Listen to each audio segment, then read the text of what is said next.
Hommage à Jacques Delors, Martine Aubry digne avec son petit-fils à son arrivée aux Invalides.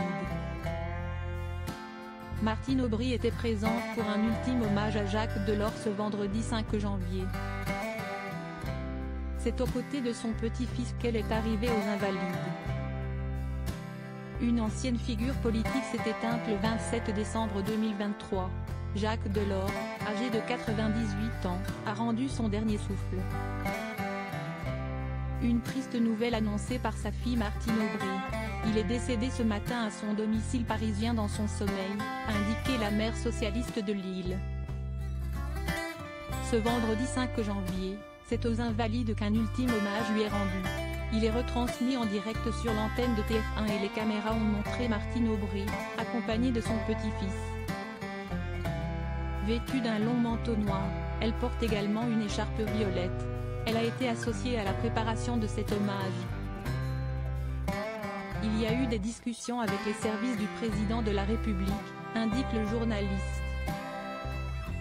Il apporte ensuite des précisions, expliquant qu'elle ne souhaite pas prendre la parole publiquement.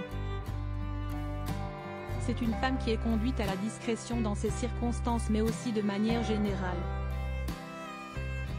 Elle s'est tenue en retrait tout au long des dernières années, déclare-t-il avant d'ajouter. Jacques Delors a souvent rappelé qu'il ne souhaitait pas que ses actions puissent nuire à sa fille qu'il considérait meilleure que lui en politique, a-t-il conclu. Durant cet hommage, Martine Aubry n'a pas souhaité prendre la parole. C'est avec ses proches, dont notamment son petit-fils, qu'elle a fait ses adieux à son papa. Toutefois, Emmanuel Macron a prononcé un discours afin de rendre hommage à un homme qui a longtemps marqué les esprits.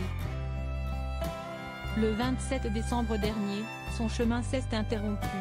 Celui d'une vie qui ne s'est jamais conformée dans aucun des tournants du siècle, aux habitudes ni aux attendus, a-t-il débuté avant de poursuivre.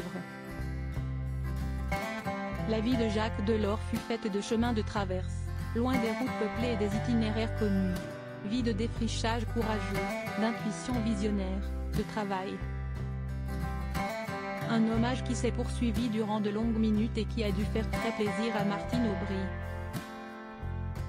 À la suite de celui-ci, l'Élysée a indiqué que l'Ode à la joie, l'hymne européen, interprété par l'orchestre de la garde républicaine, allait retentir. Une cérémonie qui fait l'éloge d'une personnalité politique qui n'avait pas 100 langues dans sa poche puisque Jacques Delors a toujours donné son avis. Décès de Jacques Delors, de nombreuses personnalités présentes pour cet hommage. Jacques Delors était très apprécié et nombreux sont ceux qui ont souhaité lui rendre un ultime hommage. En plus d'Emmanuel Macron, il y avait également Elisabeth Borne. On peut aussi mentionner la présidente de la Commission européenne Ursula von der Leyen, Charles Michel, le président du Conseil européen. Viktor Orban, le Premier ministre nationaliste hongrois, l'ancien président français François Hollande, la présidente de la Banque centrale européenne Christine Lagarde et également de nombreux ministres en poste.